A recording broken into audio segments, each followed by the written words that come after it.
ओम नमो भगवते परमहंसास्वादिचरणकमलचिन्मकरन्दाय भक्तजनमानसनिवासाय श्रीरामचन्द्राय श्रीहनुमते नमः। श्रीगुरुचरणकमलेभ्यो नमः। श्रीसीतानाथसमारम्भां श्रीरामानन्दार्यमध्यमाम् अस्मदाचार्यपर्यन्तां वन्दे गुरुपरम्पराम्। वागीसाद्या सुमनसा सर्वार्थानाम् उपक्रमे यमनत्वा कृतकृत्याः स्युः तं नमामि गजाननम्।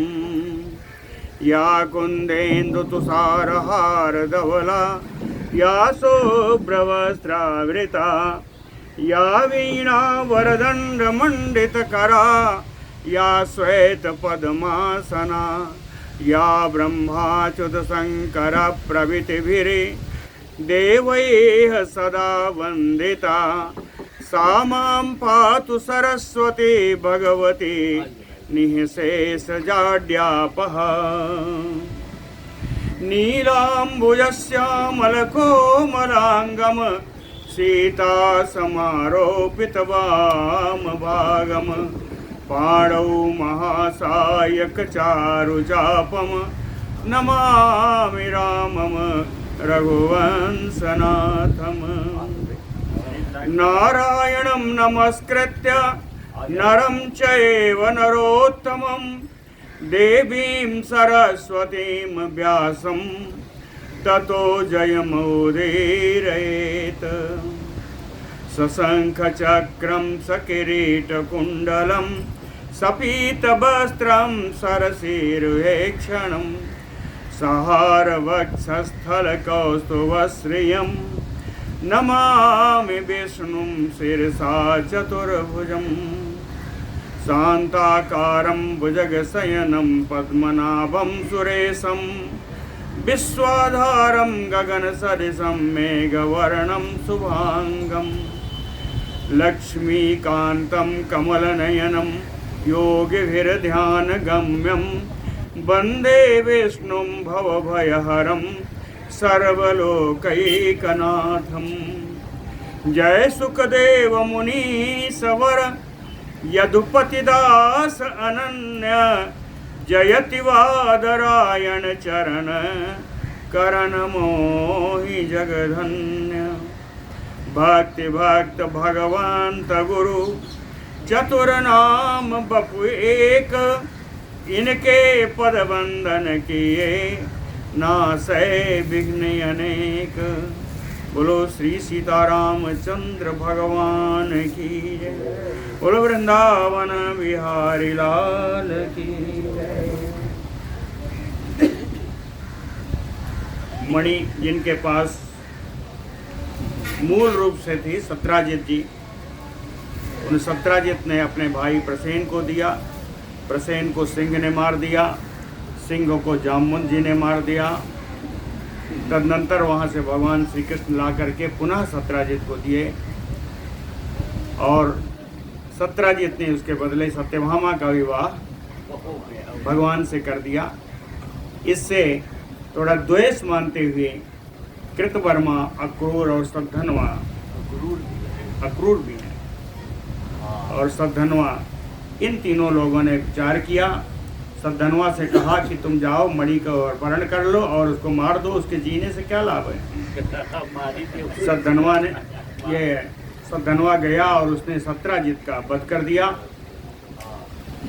जिसको जब सुना तो सत्राजित की पुत्री सत्यभामा जी, उस समय लाक्षागृह कांड के बाद भगवान वारणावत नगर गए हुए थे, तो सत्यभामा जी ने अपना रथ पर सवार होकर के वो भी वारणावत नगर पहुंची और वहां जाके उन्होंने कहा तद इयम त्वदीय अपहासना।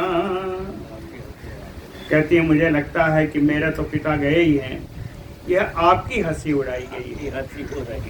तद इयम त्वदीय अपहासना तदालोच्य यद अत्र युक्तम,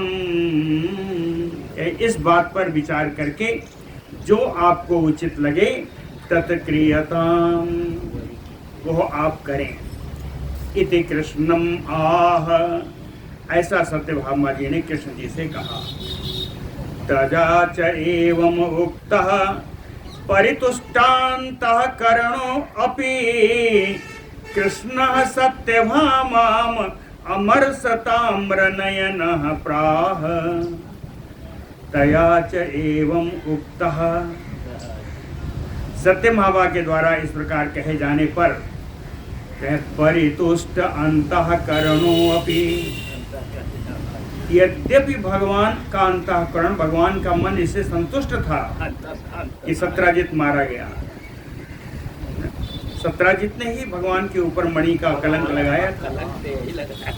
तो कहते हैं ये यद्यपि भगवान संतुष्ट थे अंतःकरण में, लेकिन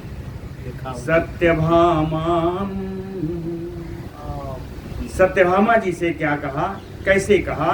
कहे अमर सताम्र नयनः प्राह, क्रोध दिखाते हुए लाल लाल नेत्रों से करके सत्यभामा जी से बोले। कहते हैं सत्य सत्यम मम एवैष अपहासन। कहते सत्यभामा तो ठीक कह रही है। सत्य, एक सत्य है सत्यभामा का संबोधन, दूसरा है सत्यम मम एव, तुम सत्य कह रही हो कि ये मेरी अपहासना ही है, मेरी हंसी ही उड़ाई गई है। सत्यम मम एष एव अपहासना, हाँ जो तुम कह रहे हो ठीक है, ये मेरी हंसी ही उड़ाई गई है। लेकिन ना अहम एताम तस्य दुरात्मानः सहिष्ये, लेकिन इन दुरात्माओं के द्वारा मेरी हंसी जो उड़ाई गई, मैं इसका सहन नहीं करूंगा। ना सहिष्ये, कहीं इसका सहन नहीं करूंगा। कहीं एक उदाहरण दिया, बड़ा सुंदर उदाहरण। कहीं नहीं अनुलंग वरपादपम तदकृत नीड़ाश्रयिणो विहंगमाः व्यधन्ते बध्यन्ते। फिर सुनिएगा, बड़ा बढ़िया है। नहीं अनुलंघ वरपादपम तत्कृत नीडाश्रयिणो विहंगमाः बध्यन्ते।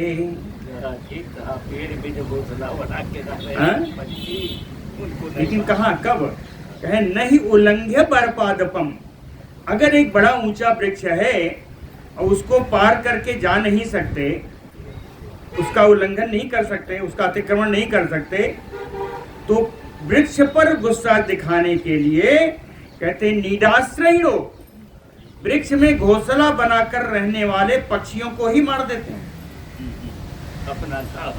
यद्यपि उनको क्रोध जो प्रकट करना है वृक्ष पर करना है, लेकिन वृक्ष में जो घोंसला बनाकर रहने वाले पक्षियों को मार करके ही अपना क्रोध प्रकट करते हैं। अर्थात कहते हैं भगवान सत्यभामा जी से कहते हैं, यद्यपि उनका बैर मुझसे है, लेकिन हम तक ना पहुंच पाने के कारण ये मेरे आश्रयी सत्राजित आदि का ये पद कर रहे हैं। हमारा तो कुछ नहीं कर पाए, लेकिन हमारा तो कुछ कर नहीं सकते। ये श्रेष्ठ वृक्ष है, वो नीडाश्रयी है। कहते हैं व्यपध्यन्ते, समझ में आ गया ना उदाहरण?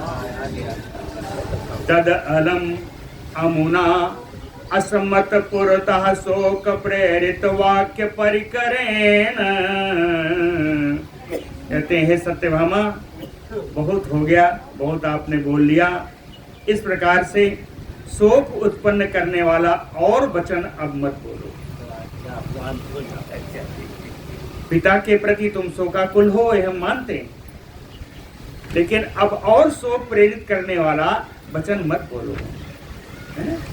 यही कहा, तद अलम अमुना असम्मत पुरतः, मेरे सामने असम्मत पुरतः शोक प्रेरित वाक्य परिकरेण अलम।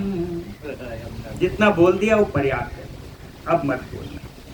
इति उक्त्वा, ऐसा सत्यभामा जी से कह करके द्वारकाम अभ्येति, द्वारका पहुंच करके एकांते बलदेवम वासुदेवः प्राह, एकांत में ले जाकर के बलदेव जी से, बलराम जी से वासुदेव भगवान से कृष्ण ने कहा।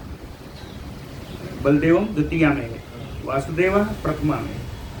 तो वासुदेव भगवान कृष्ण ने बलदेव जी से, बलराम जी से एकांत स्थान में जाकर कहा। क्या कहा?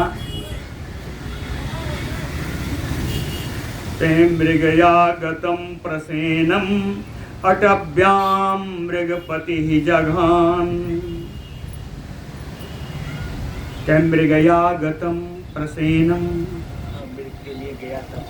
शिकार के लिए गए हुए प्रसेन को अटभ्याम बने, वन में मृगपति ही, मृगपति सिंघा, सिंघा जघान, सिंह ने मार दिया। हाँ, शिकार के लिए गए हुए प्रसेन को वन में सिंह ने मार दिया। ठीक है, ये बताया उनको, बलदेव जी को बताया। दूसरा, सत्राजितयपि अधुना सतधनवना निधनम प्रापितः। अधुना, अधुना माने इस समय, इस समय की स्थिति यह है कि सत्राजितयपि सतधनवना निधनम प्रापितः, सतधनवा के द्वारा सत्राजित का भी वध हो चुका है। कहते हैं इसको बताने का अर्थ क्या है?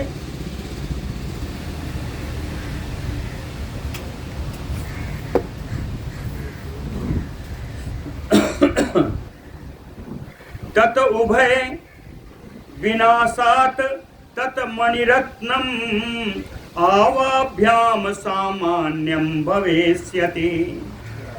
कहे अब तो वो दोनों भाई मर गए, उनकी एक ही पुत्री, वो मेरी पत्नी है ना।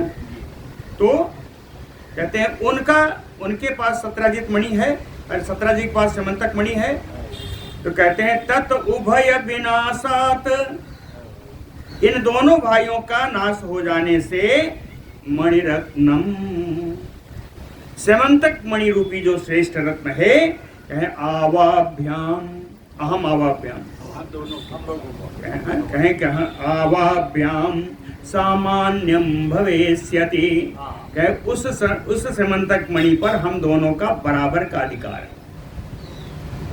सामान्यम भविष्य, कहें हम दोनों का समान अधिकार हो गया उस मणि पर।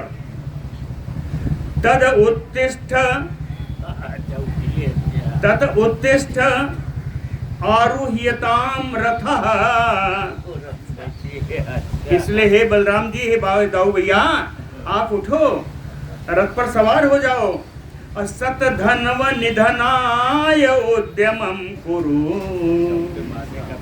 और सत धनवा के मारने का प्रयास कीजिए, उपाय कीजिए।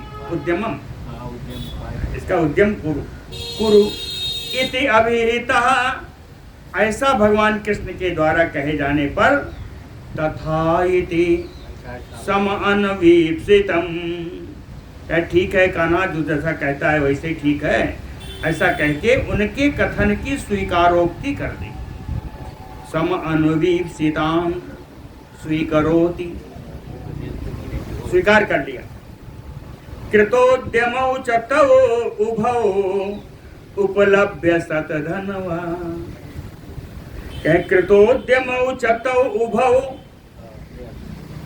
भगवान कृष्ण और बलराम के द्वारा उसके मारने का उद्यम किए जाने का समाचार पा करके, उपलभ्य समाचार प्राप्त करके, कृतधनुआ अरे सतधनुआ कृतवर्माणमुपेत्य, कृतवर्मा और अक्रूर गए थे कल, कहे कि अब इसके जीने का कोई लाभ नहीं, मार दो। दोनों गए थे। कोई भगवान की तरफ से आएगी तो मैं देख लूंगा, साथ देंगे। तो कहते हैं अब तो ये दोनों मारने के लिए आ गए, और ये बात सब धनवा को मालूम भी पड़ गई। तो सद्धनवा तुरंत जो है कृतवर्मा के पास पहुंचा। कृतोद्यमौ च तौ उभौ उपलभ्य सतधनवा कृतवर्माणम उपेत्य।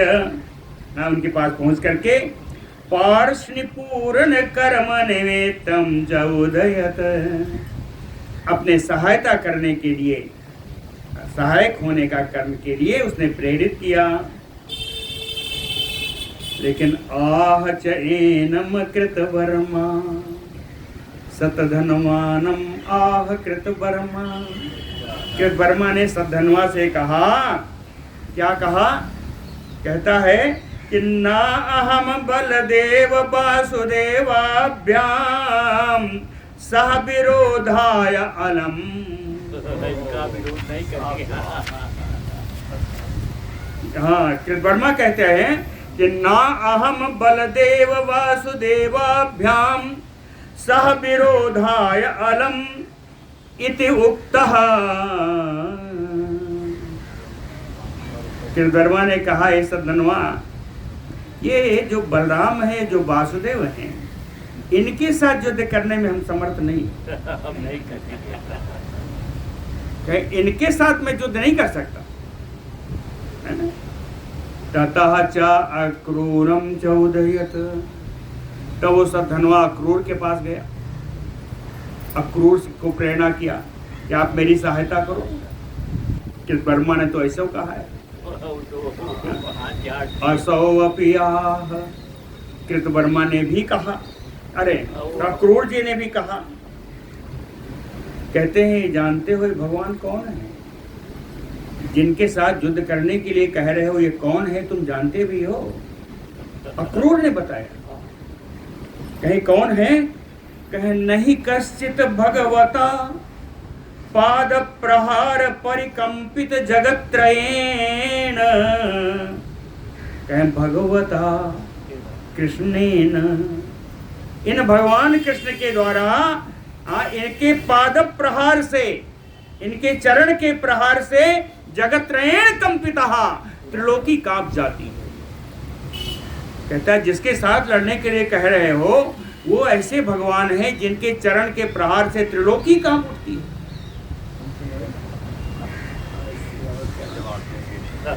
इतने नहीं, सुर रिपु बनिता वैधव्यकारिणा। सुर रिपु, देवताओं के शत्रु असुर दैत्य जो हैं, कहें इनकी जो स्त्रियां हैं, इनके विधवा होने का कारण भी वही है। सुर रूप बनिता वैधव्यकारिणा। ठीक है, देवताओं और दैत्य के स्त्रियों की विधवा होने का कारण भी वही है। और बताया, कहे प्रबल रिपु चक्र अप्रतिहत चक्रेण। प्रबल रिपु चक्र, रिपु चक्र यानी चक्रवाणी समूह, रिपु चक्र। कहें जो प्रबल शत्रुओं का समूह सामने आ जाता है, तो अप्रतिहत चक्रेण, तो भगवान चक्र चला देते हैं जिसकी गति कोई रोक नहीं पाता। कहें अप्रतिहत चक्रेण, कहे उसी चक्र के कारण, कहे चक्रणा चक्रिणा, ये चक्रधारी भगवान है। चक्रिणा मद मुदित नयन, कहे इन चक्रधारी जब हो जाते हैं तो मद मुदित नयन अवलोकित, कहे उन मदोन्मत्त नेत्रों से जब ये देख लेते हैं तो कहे अखिल निशातनेन, संपूर्ण विश्व का तहस नहस हो जाता है। कहीं इनकी भ्रिकुटी थोड़ी टेढ़ी तो हो जाए तब देखो। कहीं मदोन्मत्त नयनों से जब ये देख लेते हैं तो जहां तक दृष्टि जाती है सब तहस नहस हो जाता है। ये भगवान है। और ऊपर से उनके साथ एक और है, अक्रूर ने बताया कि उनके साथ एक और भी हैं। वो कौन है? कहे अति गुरु बैरी वारणापकर्षण। अति गुरु बैरी, गुरु माने भारी, कहे अत्यंत भारी अगर शत्रु आ जाए वारण क्या है? हाथी। कहे अत्यंत भारी अत्यंत पराक्रमी शत्रु रूप हाथी को अपकर्षण खींचने के लिए अविकृत महिमोर सीरेन,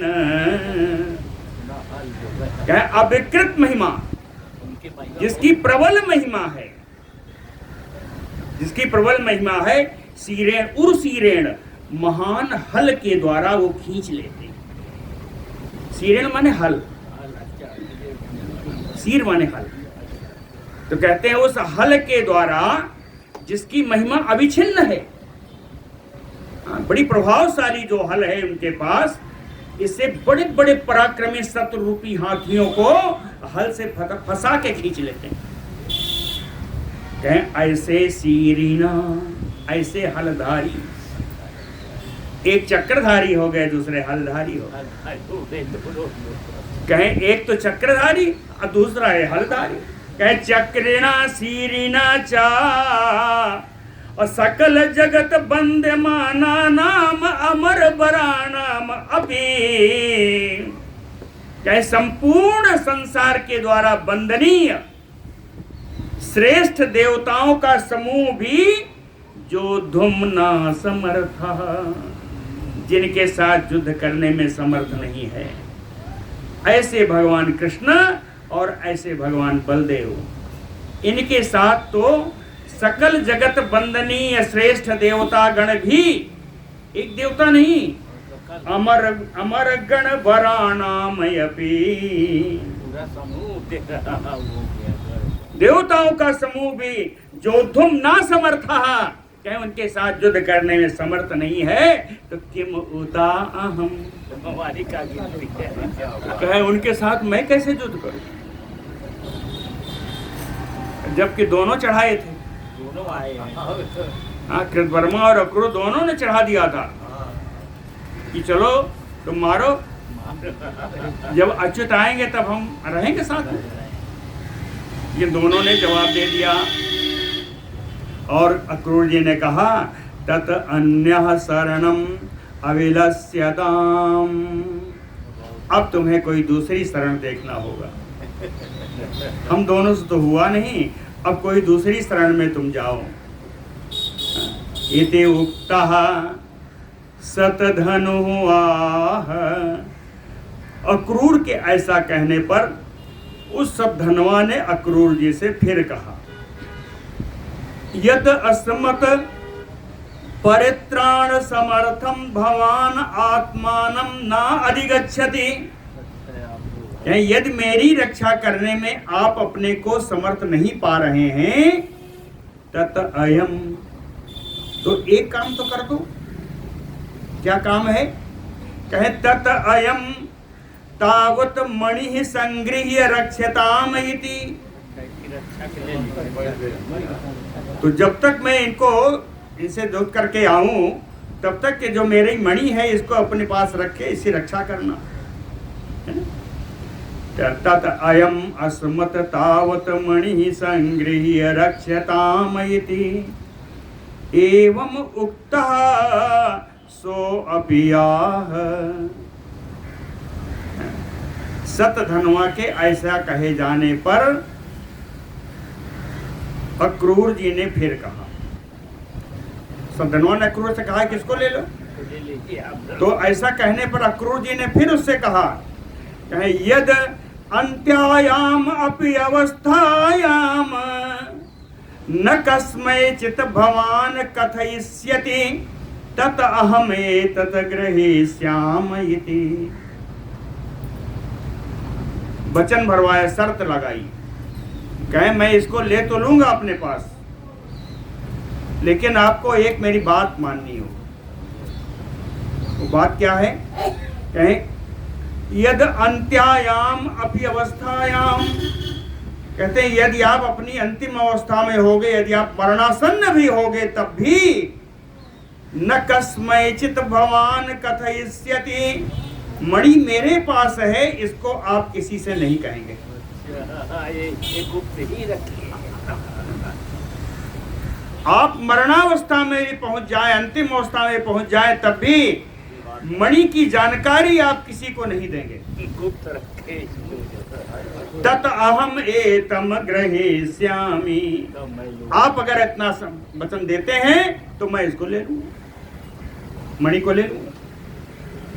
तथा इत्युक्ते च अक्रूरः तत मणिरत्नम जग्राह। सद्धनवा ने कहा अच्छा भैया ऐसा ही होगा, मैं किसी को नहीं कहूँगा।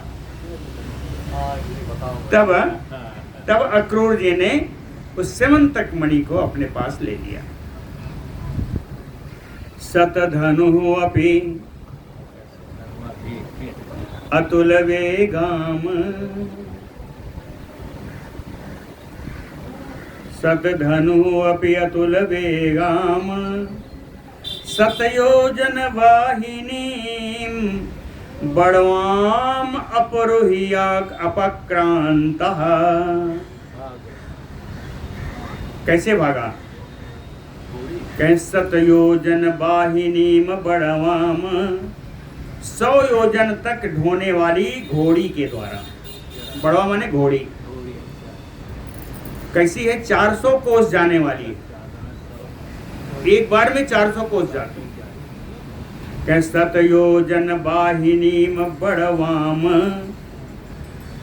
अतुल वेगाम, जिसका वेग भी बड़ा अनुपम है, बड़े वायु वेग से चलने वाली है। उस 400 कोस तक चलने वाली उस घोड़ी पर सवार होकर के आरोह्य सतधनु अपक्रांतः, सतधनुआ वहां से भागा। जब भागा तो भगवान कृष्ण तो ताक में बैठे थे। हाँ, बलराम जी को तैयार किए हुए हैं, है ना। तब भगवान भी रथ से गए, रथ में घोड़े कौन है? सैभ्य सुग्रीय मेघ पुष्प बलाहकास्व चतुष्टय युक्त रथ स्थितौ बलदेव वासुदेव तम अनुप्रांत प्रयान्तौ, तम अनुप्रयातौ। कहते हैं 4 घोड़े जिसमें जुटे हुए थे, उन 4 घोड़ों के नाम हैं सैभ्य, सुग्रीव, मेघपुष्प और बलाहक। ये भगवान के रथ के 4 घोड़ों के नाम हैं। साकेत वासी रथ के वही नाम है। कहीं इन 4 घोड़ों से जुटा हुआ रथ पर बलदेव वासुदेव, बलराम जी और वासुदेव जी दोनों, तम यानी सतधनवानम अनुप्रयातौ, सतधनवा के पीछे पीछे चले। साच बड़वा सतयोजन प्रमाण मार्गम अतीता, वो घोड़ी 400 कोस दौड़ती चली गई। 400 कोस का मार्ग उसने पूर्ण कर लिया, लेकिन पुनः अपि बाह्यमाना, अब उसको रुकना चाहिए था, उसकी सीमा पूरी हो गई, लेकिन फिर से वो बाहर हाँक रहा है। तो कहे पुनः अपि बाह्यमाना, कहाँ पहुंचे हैं? मिथिला बनोद्देशे, मिथिला वन क्षेत्र में पहुंच गए द्वारिका से। 400 कोस, 400 कोस का मतलब होता है 1500 किलोमीटर। ये 1400-1300 ऐसे। तो कहीं ये मिथिला से 400 कोस भाग के आए, मिथिला वन में पहुंच गए, और जब 400 कोस के बाद भी उस घोड़ी से सवार नहीं उतरा, तो मिथिला बनोद्देशे प्राणान उत्ससर्ज, उस घोड़ी ने अपने प्राण का त्याग कर दिया। प्राणान उत्ससर्ज सतधनु अपि ताम परित्यज्य पदाति एव अभ्यद्रवत, उस घोड़ी को वहीं छोड़ करके उस सतधनुआ पैदल ही दौड़ा। पदाति एव अद्रवत कृष्णोऽपि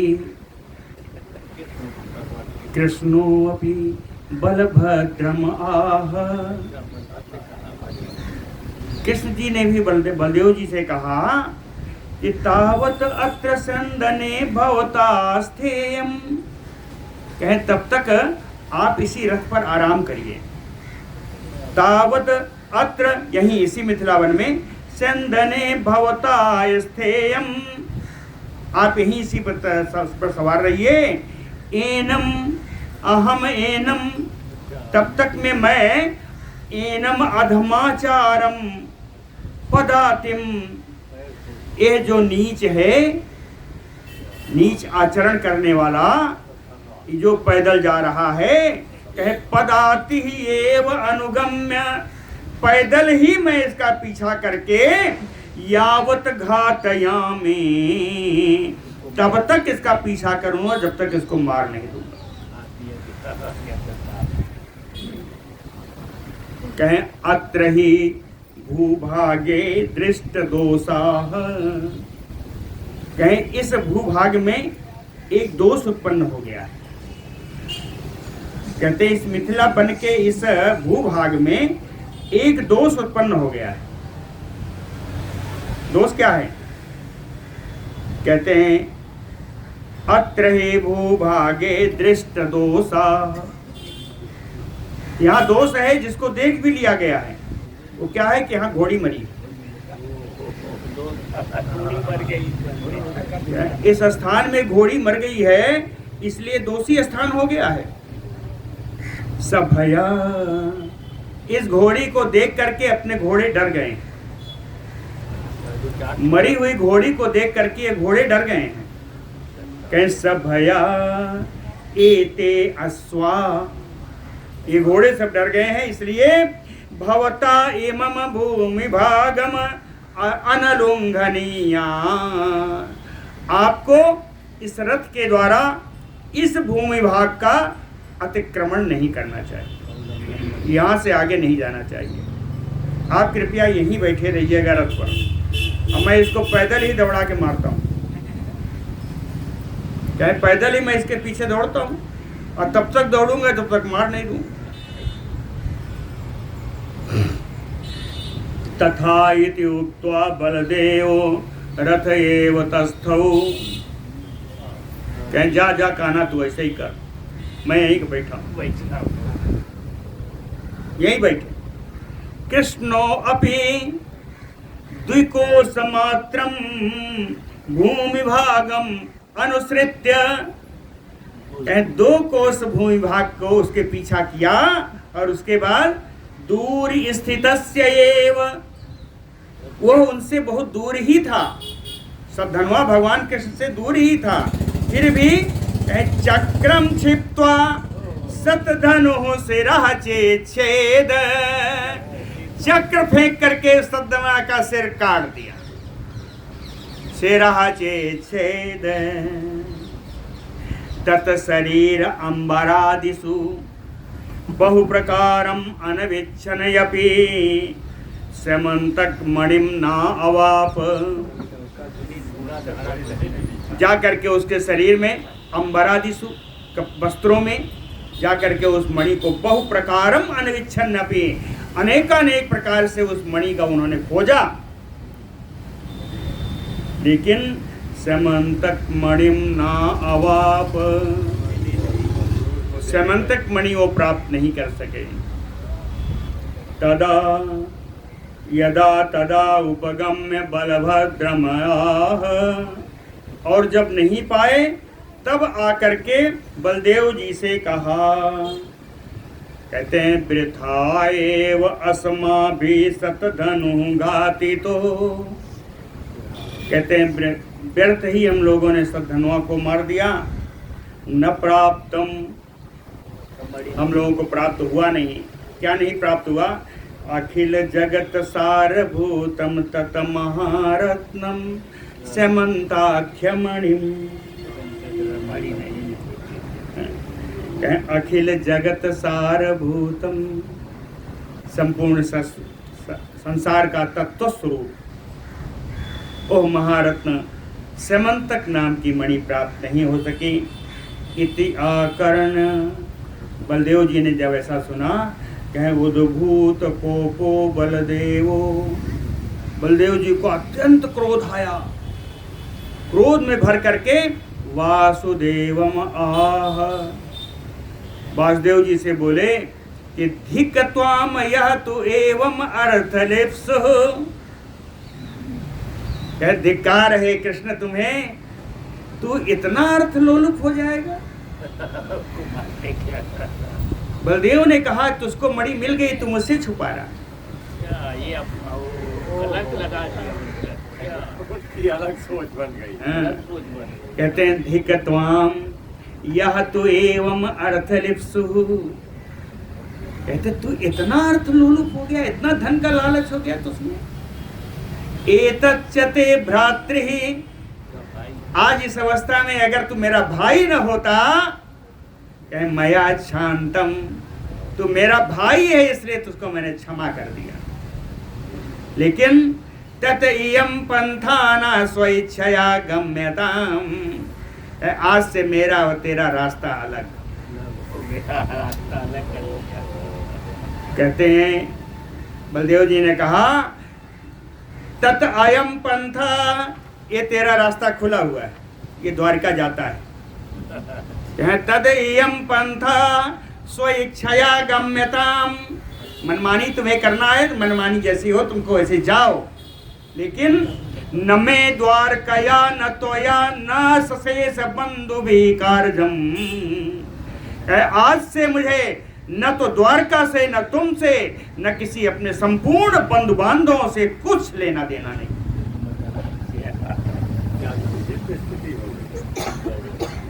न मे द्वारकया न त्वया न अशेष बंधु भी कार्यम, अलम ये भी मम अग्रता अलीक शपथ है। भगवान के उसके सामने तमाम सारे शपथ खा रहे हैं। तो कहते हैं अलम ये भी मम अग्रतो अलीक शपथ है, क्या मेरे सामने झूठी शपथ न खाओ। हाँ, ये प्रपंच करने की आवश्यकता नहीं है। इत्याक्षिप्त तत्कथाम, बार बार भगवान उस कथा को, इस बात को आक्षेप करते, हटाते, पटाक्षेप करते, ये बात बदल जाए, दूसरी बात चल जाए। कथंचित प्रासाद्य मानोपि,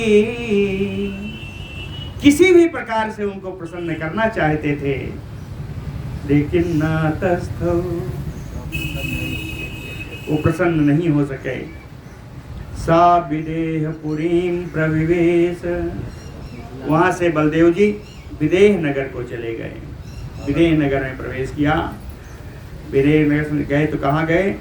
जनक राजा च अर्घ्य पूर्वकम एनम गिहम प्रवेशयामास। विदेह नगर में जाके राजा जनक ने अर्घ्य आदि प्रदान करके अर्घ्य पूर्वक एनम बलदेवम, इन बलदेव जी को गृहम प्रवेशयामास, अपने घर में प्रवेश कराया। स चत्रैव चातस्थौ, और बलदेव जी वहीं निवास करने लगे। वसुदेवो अपि द्वारकाम आजगाम, और भगवान तो द्वारिका में चले आए। यावच्च जनक राजगृहे बलभद्रो अवतस्थे, तावत, जब तक बलराम जी जनक राज के घर में रहे, विदेह नगर में रहे, तावत तब तक धार्तराष्ट्रो दुर्योधनः, धृतराष्ट्र का पुत्र दुर्योधन, तत्सकाशात् गदा शिक्षाम अशिक्षयत, तब तक बलदेव जी से गदा सीखने का विद्या प्राप्त करता रहा। जब तक जनक राज जी के यहाँ रहे तब तक ये धृतराष्ट्र पुत्र दुर्योधन बलदेव जी से गदा की शिक्षा प्राप्त की, गदा युद्ध की शिक्षा प्राप्त की। समझ में आएगा ना? यावच्चा यानी जब तक, जनक राज गृहे बलभद्रो अवतस्थे, जब तक रहे, तावत तब तक, धार्तराष्ट्रो दुर्योधनः तत्सकाशात् गदा शिक्षाम अशिक्षयत, गदा चलाने की शिक्षा प्राप्त की। फिर कहें बभ्रू उग्रसेन प्रभृति भी यादवैः, बभ्रू उग्रसेन प्रभृति भी यादवैः न तदरत्नं कृष्णेन अपहृतम् इति कृत अवगतिः विदेह नगरीम गत्वा बलदेव संप्रत्याय वर्षत्रयान्ते द्वारकाम आनीतः। तब आठे द्वारिका में भगवान कृष्ण ने सबको बताया कि बलदाऊ भैया को हम पर शंका हो गई है। तो यहाँ द्वारिका में जितने भी श्रेष्ठ यादवगण थे, बब्रू हैं, उग्रसेन हैं, प्रभृति यादव और सारे यादवगण मिलकर के सब विदेह नगर गए और बलदेव जी से कहा तदरत्नम कृष्णेन ना अपहृतम इति। हे दाऊ भैया, उस समंतक मणि को भगवान कृष्ण ने नहीं लिया। कृत अवगति ही, ऐसा जान करके ही विदेह नगरी, हम लोग विदेह नगरी आए हैं। बलदेव संप्रत्याय, इस प्रकार बलदेव जी को बहुत सारा कह करके विश्वास दिला करके वर्ष त्रयांते, 3 वर्ष के बाद वर्ष त्रयान्ते द्वारकाम आनीतः, द्वारिका में पुनः बलदेव जी को ले आए। और मणि तो कहाँ है किसी को पता नहीं।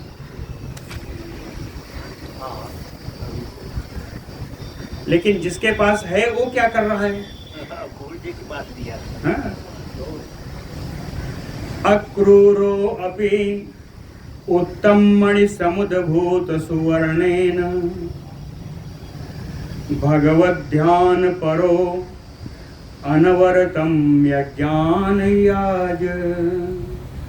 अक्रूरोपि, अक्रूर जी भी उत्तम मणि समुद्भूतम, उस उत्तम समंतक मणि से उत्पन्न हुआ जो अष्टभार सोना प्रतिदिन का है, कहे उससे सोना से ही भगवत ध्यान परो अनवरतम, निरंतर भगवत ध्यान पारायण होकर के यज्ञान इयाज, निरंतर यज्ञों का अनुष्ठान कर रहे हैं। सवन गतो हि क्षत्रिय वैश्यो निघ्नन ब्रह्मा भवते। अक्रूर इस बात को जानते हैं कि सवन गतो ही क्षत्रिय वैश्यो, चाहे क्षत्रिय हो या वैश्य हो या कोई भी हो, यदि किसी यज्ञ की दीक्षा में दीक्षित हो जाएगा तो निघनन, तो उसकी हत्या करने वाले को ब्रह्मा भवति, ब्रह्म हत्या लगेगी। यज्ञ में दीक्षित किसी भी वर्ण का हो, उसका अगर यज्ञ में दीक्षित व्यक्ति की हत्या की जाती है तो वह ब्रह्म हत्या ही होगी। सुरक्षा के लिए कवच बनाया। हाँ, सुरक्षा के लिए कवच बनाया। निघ्नन ब्रह्म हत्या भवति एवं प्रकारम दीक्षा कवचम प्रविष्ट एव तस्थौ। इस प्रकार से दीक्षा रूपी कवच तैयार कर दिया। देखो कितने ज्ञानी हैं, पहले से जान लिए, हम पढ़े नहीं थे।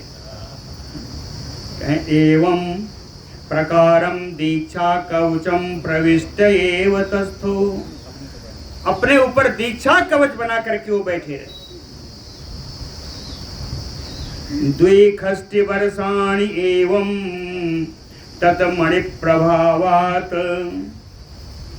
ततमणि प्रभावात, उस स्यमंतक मणि के प्रभाव से द्विखष्टि वर्षाणि 62 वर्षों तक, द्विखष्टि 62 वर्षों तक तत्र उपसर्ग दुर्भिक्ष मारिका मरणादिकम न अभूत। उस क्षेत्र में कोई रोगी नहीं हुआ, कहीं अकाल नहीं पड़ा, महामारी नहीं आई, किसी की मृत्यु आदि नहीं हुई, है ना। अथ अक्रूर पक्षीय भोजय शत्रुघ्ने सात्वतस्य प्रपौत्रे व्यापादिते। 62 वर्ष बाद एक ऐसा समय आया जब अक्रूर पक्षीय भोजैः, अक्रूर के पक्ष वाले भोजवंशियों के द्वारा, भोजवंशी थी। ये भोजवंशी थे, कंस वाले वंश के हैं। अक्रूर पक्षीय भोजैः, अक्रूर के पक्ष वाले भोजवंशियों के द्वारा सात्वतस्य प्रपौत्रे, सात्वत वंश के एक प्रपौत्र जिसका नाम शत्रुघ्न था। सात्वतस्य प्रपौत्रे शत्रुघ्ने व्यापादिते, एक भोजवंशी के द्वारा एक सात्वत वंशी मारा गया है ना। व्यापादिते यानी मृते, तो समझ आया ना। भोजवंशी के द्वारा सात्वत वंशी शत्रुघ्न की मृत्यु हुई। भोजैः सह अक्रूरो, तो सात्वत वंशी बड़े प्रबल थे, तो सात्वत वंशियों ने जब आक्रमण किया तो कहें भोजैः सह अक्रूरो, तो भोज वंशियों के साथ अक्रूर भी द्वारकाम अपहाय अपक्रांतः, द्वारका को छोड़ करके दूर भाग गए। ये तो चाहते ही थी कि मौका मिले हम निकल ले। 62 वर्ष तक मणि को छुपाया, कम बड़ी बात थोड़ी।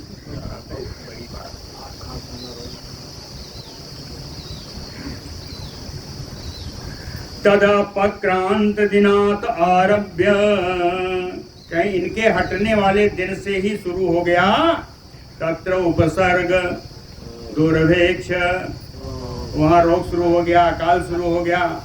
व्यालान अनावृष्टि मारिका, सर्पों का उपद्रव, महामारी आ गई, आदि आदि उपद्रव सब होने लगा, अनावृष्टि होने लगी। आदि पात उपद्रवा बभूः, सारे उपद्रव वहाँ शुरू हो गए। अथ यादव बलभद्र उग्रसेन समवेतो मंत्रम अमरयत भगवान उर्गारिकेतन, भगवान उर्गारिकेतन। आजकल पानी की बड़ी आवश्यकता है। अरे बड़ी गर्मी पड़ रही है, तो पानी की, तो शरीर को पानी तो चाहिए, वही करेंगे। भगवान उर्गारिकेतन, ये कौन है? उरग, उरग माने सर्प, अरि सर्प के शत्रु गरुड़ जी, केतु माने ध्वज, तो गरुड़ ध्वज भगवान उर्गारिकेतन, ये हो गए गरुड़ध्वज। भगवान उर्गारिकेतन, कहें गरुड़ध्वज भगवान बलभद्र उग्रसेन समवेतो, भगवान कृष्ण, बलदाऊ जी और उग्रसेन सब इकट्ठा होकर के राजभवन में मंत्रम अमंत्रयत, सबने मंत्रणा की कि किम इदम एकदा एव प्रचुर उपद्रव आगमनम, कहते हैं एक बार ही इतनी उपद्रव कैसे आ गए। एतद आलोच्यताम, कहीं इस पर विचार किया जाना चाहिए। तभी उन्हीं में बैठे हुए एक बूढ़े यादव वंशी, ततो अंधक नामा यदु वृद्धा प्राह, अंधक नाम के एक यदु में वृद्ध बोल उठे, कहते हैं अस्य अक्रूरस्य पिता सुफल्को यत्र यत्र अभूत तत्र तत्र दुर्भिक्ष मारिका अनावृष्ट आदिकम नाभूत।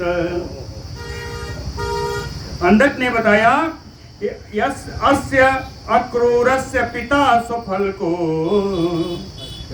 इस अक्रूर के पिता सुफल्क थे।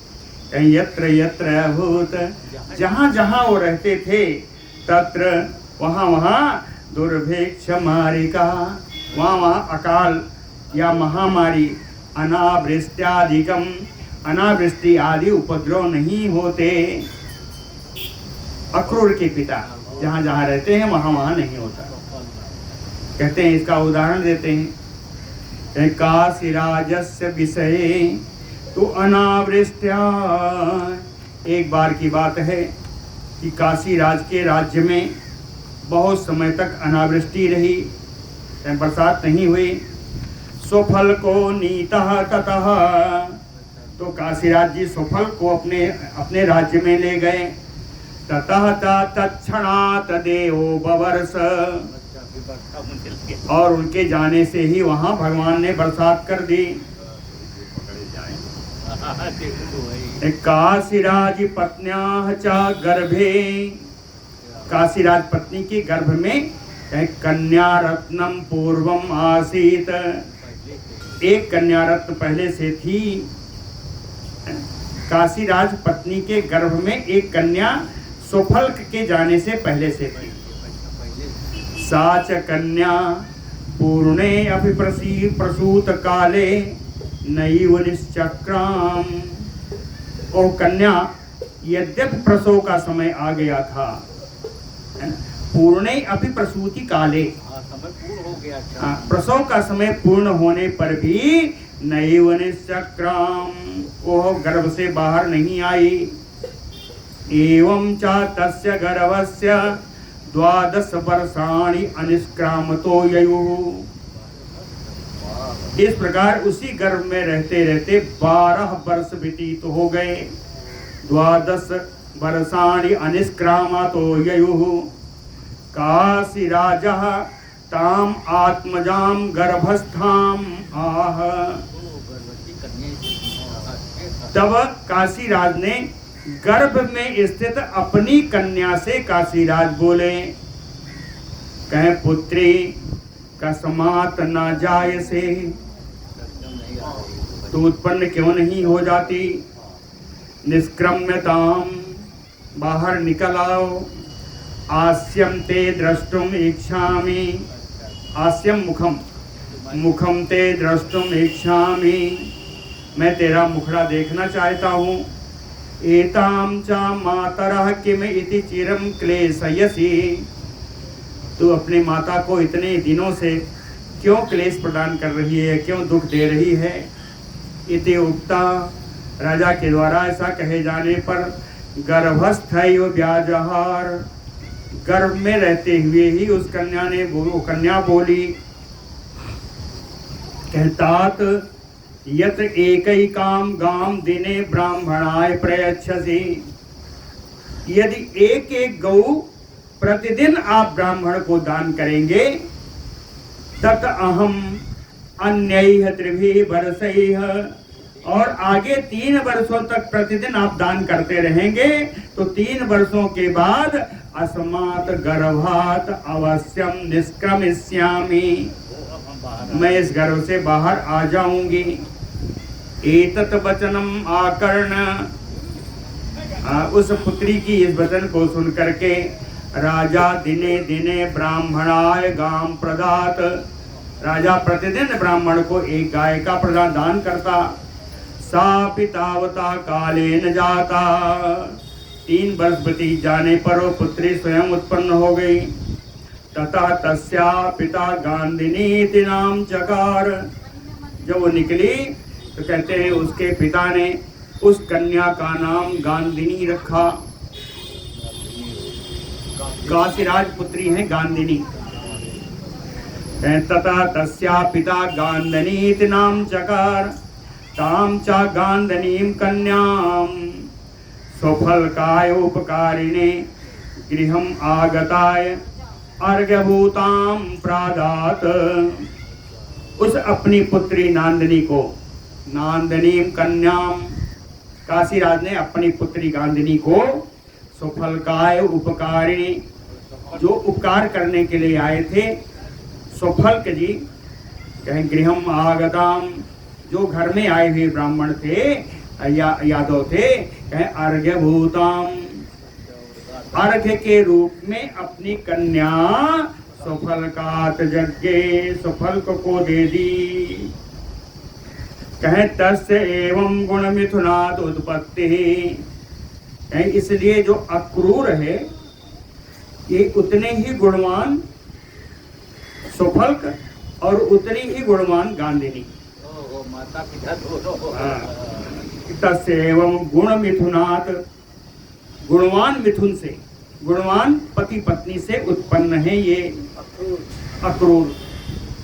गुण मिथुनात् उत्पत्ति तात कथम अस्मिन् अपक्रांते। तो कहते हैं ऐसे व्यक्ति के यहाँ से चले जाने पर दुर्भिक्ष मारिकादि उपद्रव किम न भविष्यन्ति। कहे अकाल या महामारी आदि उपद्रव क्यों नहीं होगी। आपके यहाँ से अक्रूर चले गए, आपको पता भी नहीं चला। कहे अक्रूर के जाने का कारण है कि यहाँ पर महामारी फैल गई। उस अंधक ने बताया इतनी कहानी के बाद। तत् कथम अस्मिन् तत् अयम अत्र आनीयताम। तो उनको यहाँ पर ले आइए। अलम इति गुणवती अपराधान अपराध अन्वेषणेन इति। कहें ये कहाँ गया है? हाँ, तत् अलम इति गुणवती अपराधान वेषेण। कहते हैं ये बड़े गुणवान हैं, इसलिए इन गुणवान व्यक्ति में अपराध का अन्वेषण मत करना। उनके आने पर कि इनमें ये दोष है वो दोष है ऐसा मत करना। अर्थात क्या है, उस अंधक को भी मालूम है कि मणि अक्रूर के पास ही है ना। तो कहते हैं गुणवती, क्योंकि गुणवान व्यक्ति है इसलिए अपराध अन्वेषणे नाइति। उसमें अपराध मत ढूंढना। यदु वृद्धस्य अंधकैः वचनम आकर्ण। इस प्रकार यदुवंशों में वृद्ध अंधक की वचन को सुन करके केशव उग्रसेन बलभद्र पुरोगमैः यदुभिः। कहें केशव भगवान कृष्ण, उग्रसेन, बलभद्र आज सब आगे आगे चले और सारे यदु लोग चले। कहें कृत अपराध तितिक्ष भी अभयम दत्वा। उनके द्वारा किए गए अपराध को सहन करना और उनको अपराधों से अभय प्रदान करके सुफल का पुत्र स्वपुरम आनीतः।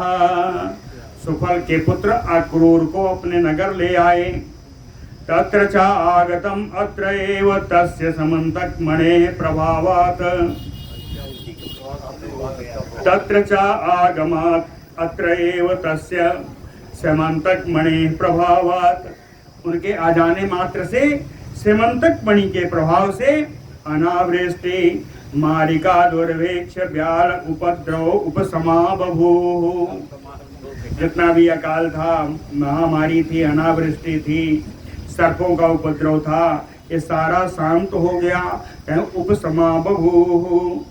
तब कृष्ण चिंतयामास।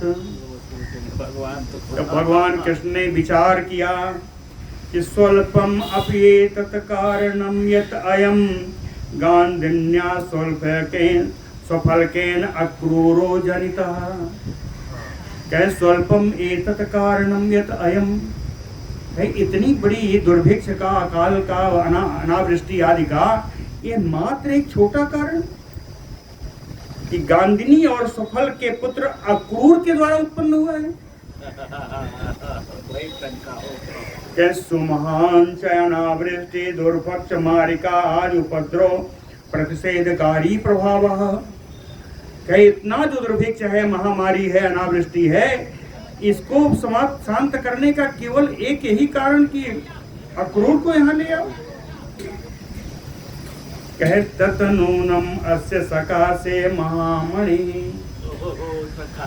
कहे ततनूनम अस्य सकाशे समहामणि समन्ताख्यातिष्ठति। कहते हैं ये अक्रूर का प्रभाव नहीं है, निश्चित रूप से अक्रूर के पास ही समंतक मणि है और ये प्रभाव समंतक मणि का है।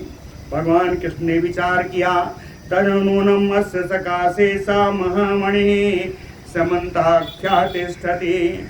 ये उसी का प्रभाव है। तस्य ही एवं विधा प्रभावा सूयन्ते।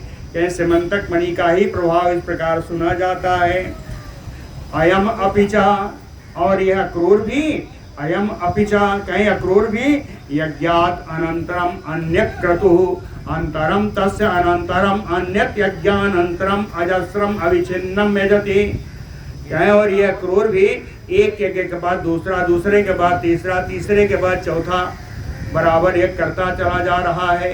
अविच्छिन्नम यजति, निरंतर यज्ञ हो रहा है। इतना यज्ञ करने का धन कहाँ से आया? कहते हैं अल्प उपादानम, जानता हूँ मैं इतना धनी तो यह है नहीं। अस्य संशयम अत्रसो मणिवरा तिष्ठति, कहें निस्संदेह इसी के पास मणि है। कृताध्यवसायो, ऐसा निश्चय करके अन्यत प्रयोजनम उद्देश्य, एक दूसरा प्रयोजन बना करके, एक दूसरा बहाना बना करके सकल यादव समाजम आत्मगृह एवाची किरत, पूरे यादव समाज को अपने घर में बुलवाया। पूरे यादव, सकल यादव समाजम आत्मगृह, अपने घर में आची किरत, सबको इकट्ठा किया। पूरा यादव समाज बुलाया कि आज मेरे बेटवा का बर्थडे है। लिखा है जी, क्या लिखा है? अन्य प्रयोजन उद्देश्य, दूसरे प्रयोजन का लक्ष्य करें। सब पूरा समाज बुलाया। समय कितना भी है तो चलिए इसकी कथा हम लोग कल पूर्ण करेंगे। यहीं रहने देते हैं, सारा समाज आया हुआ है। बोलो भक्त वत्सल भगवान की।